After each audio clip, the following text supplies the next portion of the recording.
घमंडी ससुराल की। रमा को शादी के बाद भी पढ़ाई लिखाई का बड़ा ही शौक था। वो टीचर बनना चाहती थी। रमा का ससुराल शहर के सबसे अमीर घरों में से एक था, पर साथ ही उसके ससुराल वालों को अपने बिजनेस और पैसों का बड़ा ही घमंड था। शादी के कुछ वक्त बाद रमा अपनी सास के पास अपनी नौकरी की बात करने जाती है। अरे रमा, तू यहाँ? क्या हुआ? सब ठीक तो है ना? जी मम्मी जी, सब ठीक है।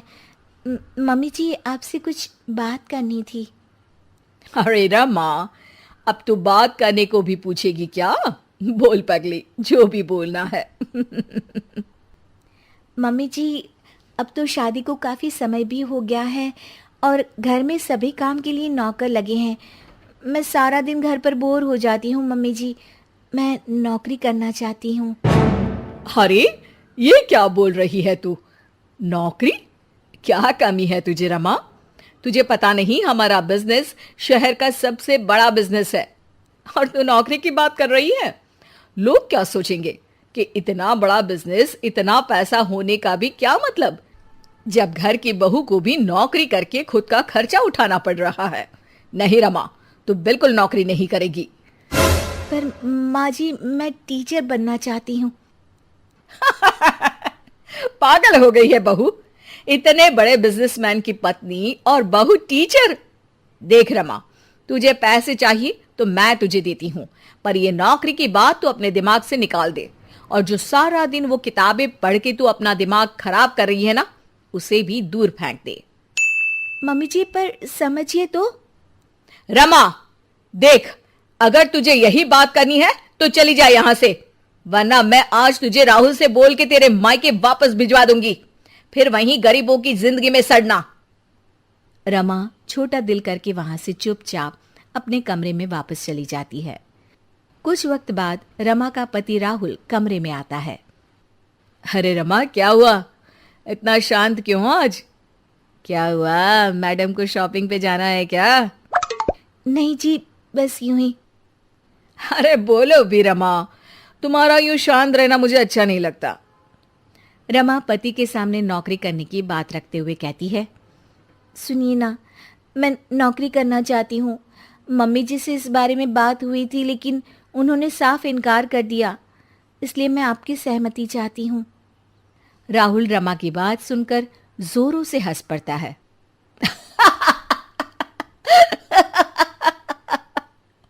अरे रमा, तुम पागल तो नहीं हो गई हो? तुम्हें नौकरी करनी है। क्या कमी है तुम्हें? तुम्हें शॉपिंग पर जाना है तो मेरा क्रेडिट कार्ड लेकर जाओ। और वैसे भी तुम एक अमीर बिजनेसमैन की पत्नी हो। तुम भी ना रमा। रमा राहुल के सामने नौकरी करने की जिद करती है। पर सुनिए तो, मैं नौकरी पैसों के लिए नहीं, अपने लिए करना चाहती हूँ। मेरा बचपन से टीचर बनने का सपना था। मैं उस सपने को पूरा करना चाहती हूँ। पागल हो चुकी हो तुम। बिल्कुल पागल। राहुल भी माँ की भाषा बोलता है और रमा के सपनों का मजाक उड़ाकर सो जाता है। रमा फिर से अपना दिल छोटा करके सो जाती है। अगले दिन सुबह रमा मम्मी जी से कहती है, मम्मी जी, मैं पास वाले बाजार तक जा रही हूँ।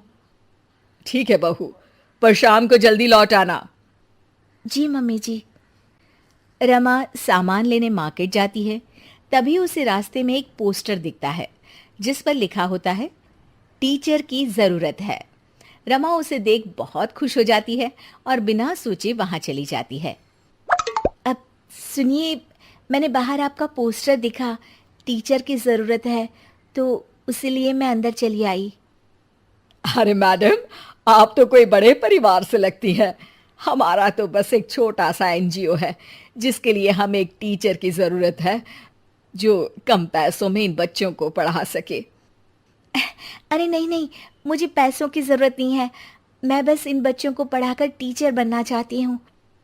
अच्छा मैडम जी, अब कल सुबह से रोज आ जाइएगा। रमा वहां से चली जाती है। अगले दिन, मम्मी जी, मेरी सहेली नई किटी पार्टी खोल रही है, तो मुझे कुछ दिन रोज उसके यहाँ जाना है। क्या मैं जा सकती हूँ मम्मी जी? सासू माँ खुश हो जाती है। अरे वाह रमा, किटी पार्टी, मैं भी चलती हूँ तेरे साथ। सासू माँ के साथ चलने की बात सुन रमा डर जाती है। जी जी जी जी माँ जी, वहाँ कोई आपकी उम्र का नहीं होगा, आप वहाँ बोर हो जाएंगी। अच्छा ठीक है बहू, तू जा, पर शाम को वक्त से आ जाना। हाँ। रमा सासू माँ से झूठ बोल बच्चों को पढ़ाने निकल जाती है। वक्त बीतता चला जाता है और कई दिनों तक यही सिलसिला चलता रहता है। एक दिन अचानक, अरे, ये रमा के कमरे में कॉपी और पेन, ये तो बच्चों की कॉपी लगती है। रमा, ओ रमा, तेरे कमरे में ये बच्चों की कॉपी और पेन कहां से आया? रमा डरती हुई वहां आती है।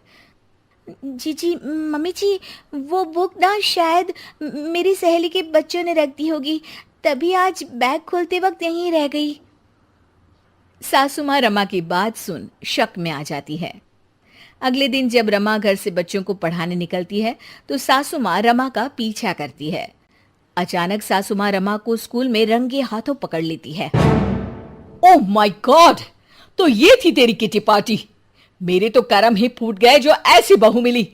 क्या मुंह दिखाएंगे हम दुनिया वालों को जब उनको ये बात पता चलेगी कि इतने बड़े बिजनेसमैन घर की बहू छुप के यहां नौकरी कर रही है। ओह गॉड, ये सब देखने से पहले मैं मर क्यों नहीं गई? तूने तो हमारा नाम ही डुबो दिया।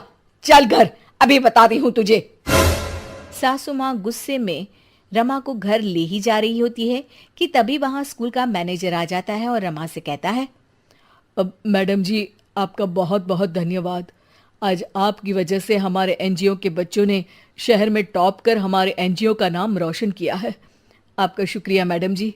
इतने अमीर परिवार से होने के बावजूद भी आपने बिना पैसों के इन बच्चों को पढ़ाया। जब तक आप जैसे लोग इस दुनिया में हैं, कोई गरीब का बच्चा पढ़ाई में पीछे नहीं रहेगा। मैनेजर की बातें सुन सासू माँ का रमा के प्रति दिल पिघल जाता है और वो रमा से कहती है, बहू, तू कल से रोज इन बच्चों को पढ़ाने जा सकती है, पर साथ ही इन बच्चों के लिए नए कपड़े और किताबें भी ले जाना। इन बच्चों की पढ़ाई में कोई कमी नहीं होनी चाहिए। सासू माँ की बातें सुन रमा खुश हो जाती है और फिर से बच्चों को पढ़ाने में लग जाती है, पर अब छुपाकर नहीं, खुलेआम।